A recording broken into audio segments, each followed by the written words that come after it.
¿Qué tal? ¿Cómo están? Mi nombre es Jacqueline Oyarce y soy coordinadora del Grupo de Investigación Media Lab de la Universidad Nacional Mayor de San Marcos de Lima, Perú.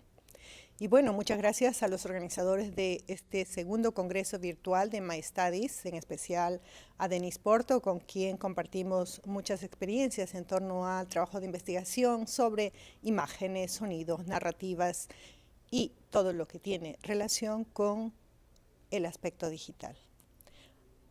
En esta centuria que nos toca vivir, nos hacemos una serie de replanteamientos, pero que van en relación con la tecnología digital. Sin embargo, en esta ponencia quería trabajar un tema que me parece fundamental para entender los movimientos sociales en América Latina.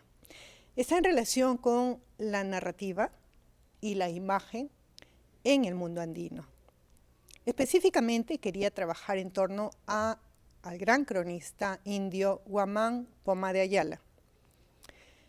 A la luz de la reflexión que nos propone la filosofía, y en este caso había encontrado en Peter Sloterdijk una referencia muy importante para pensar lo que significa atraer a las personas al mensaje del amor. Y en relación con las narrativas específicamente, quería abordar dos conceptos que considero fundamentales para entender la propuesta comunicacional de Guamán Pomá de Ayala a través de la imagen. Una es el concepto y la noción de poder. Para ello trabajo con Michel Foucault. Y la otra que está en relación con la cosmovisión andina y trabajo con la propuesta de Rolén Adorno, quien es una de las más importantes estudiosas del trabajo que realizó Guamán Pomá de Ayala. Bien, la primera pregunta que se me vino a la mente cuando abordaba este trabajo era cómo se había planteado el cronista indio retratar a través de sus dibujos la sociedad inca, la sociedad castellana que llegaba a esta parte del mundo a través de una serie de símbolos y señales.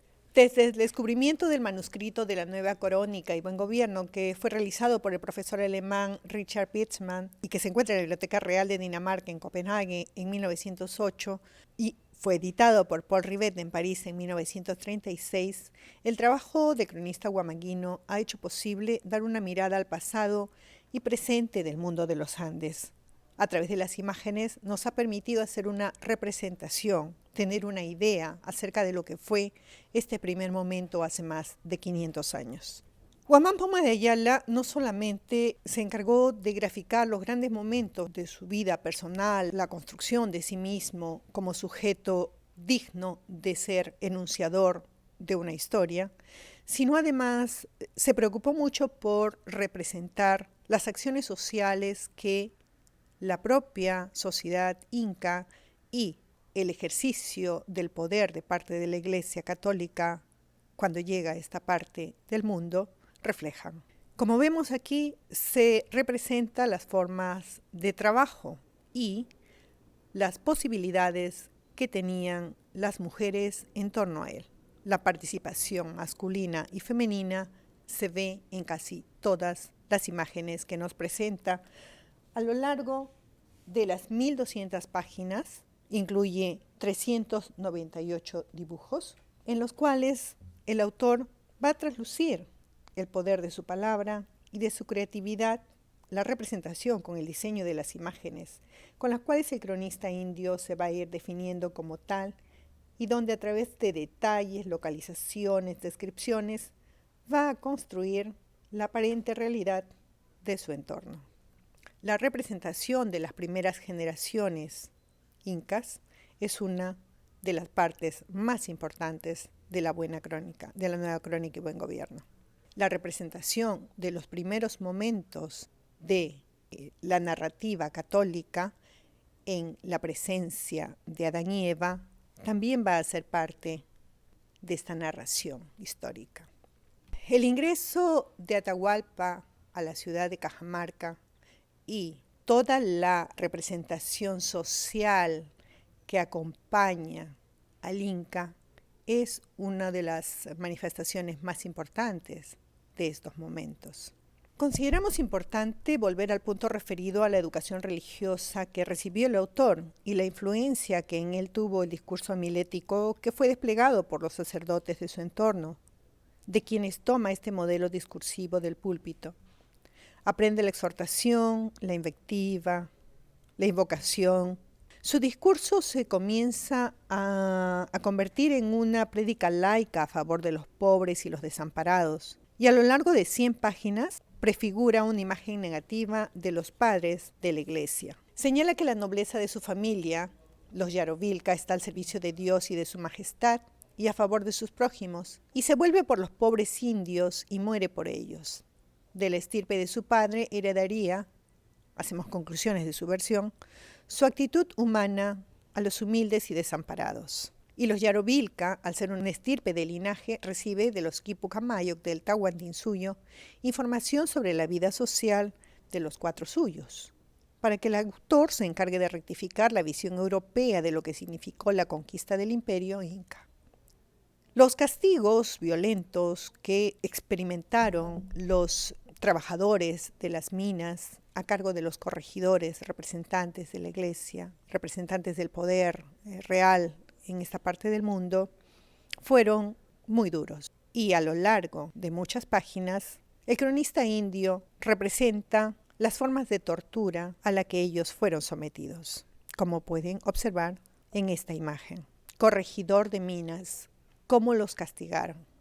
Los castigos crueles a los que fueron sometidos son testimonio gráfico de una época convulsa, dura, que le tocó vivir al pueblo indio de esta parte del continente. Es interesante observar a lo largo de la buena crónica de Buen Gobierno cómo el cronista, a pesar de haber sido educado precisamente en la palabra, en el idioma castellano, por los padres de la iglesia, retrata con tanto detalle la forma como los padres de la iglesia ejecutaban las torturas a los indios del lugar. El contexto en el que trabaja Guamán Poma de Ayala está lleno de tensiones y convulsiones sociales entre los españoles que habitaban también esta parte del territorio andino. Hubo una crisis demográfica que impactó en los Andes durante este periodo, además de las reacciones de uno y otro bando frente a las reformas del virrey Francisco de Toledo, según relata Henry Pease en 1986. Pease nos dice que la sociedad estaba dividida por muchos factores, entre ellos el lingüístico, que delimitaba las fronteras culturales e impedía tender puentes comunicativos. Cuando los españoles llegaron, se encontraron con un territorio donde las diferencias lingüísticas estaban ya establecidas. Bien es cierto que los incas habían establecido el quechua como lengua oficial, pero las culturas preincas seguían estando presentes a través del aru, el puquina, el mochica, el cuye. Una verdadera selva de idiomas, define el jesuita José de Acosta en su Procuranda Indorum Salute. Con el establecimiento de la colonia en el siglo XVI, el quechua va perdiendo su carácter de lengua original entendida a la manera incaica y se va convirtiendo en la herramienta del dominio español para extender su poder. El castellano va cobrando importancia según el espacio geográfico que logra dominar y según también la proporción de españoles que en este espacio habitaba. Así, para Guamán Poma, quechua se convierte en un instrumento que le permite denunciar la condición de oprimido frente al castellano. La nueva lengua dominante, su participación social, es activa y proyecta este conocimiento a través de su papel de puente lingüístico entre una y otra cultura. Él está presente como intérprete. Se convierte en una especie de chasqui, en una especie de mensajero de la época. Los chasquis son conocidos por ser mensajeros entre culturas. El autor marca las diferencias con el resto de autores que testimonian los sucesos después de la conquista. Como dijimos, él no solo escribía en español, sino también en quechua, y en su obra se observa el uso frecuente de voces, frases, textos en esos 2 idiomas andinos, lo que deja entrever el conocimiento profundo, vivencial, no solo lingüístico, de las culturas que describe.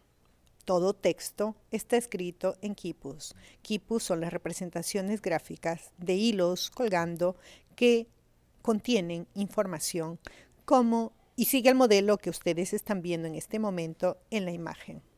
Las casitas corresponden a lo que llamamos colcas, que son pequeños depósitos de alimentos, depósitos de víveres que pertenecían al Inca y aún se pueden ver en Cusco.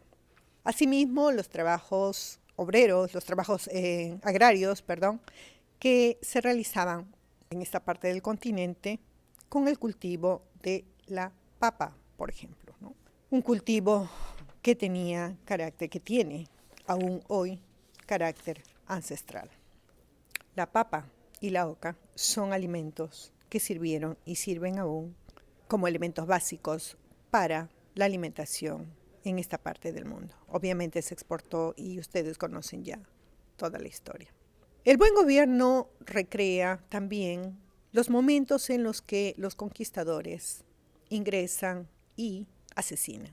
En esta imagen que ustedes están observando, podemos constatar en la versión gráfica, en la versión de Guamán Poma de Ayala, cuando le cortan la cabeza a Tupac Amaru en el Cusco.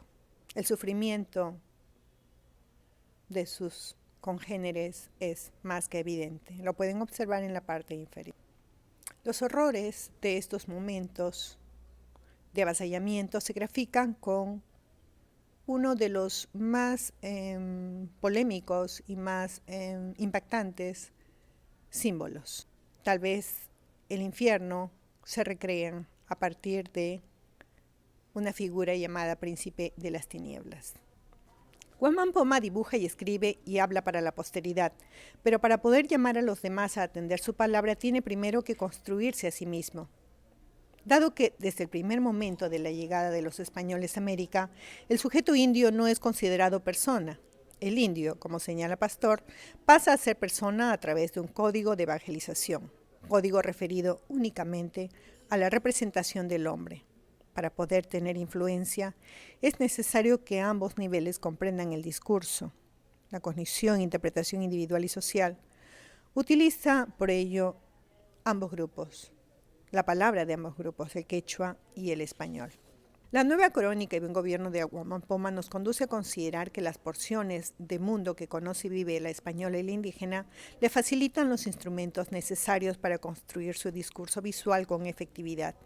De este discurso hacemos uso en este trabajo y observamos con satisfacción que es fuente de referencia histórica para cada vez mayor número de estudiosos, precisamente de lo que ocurrió en Latinoamérica. Muchas gracias.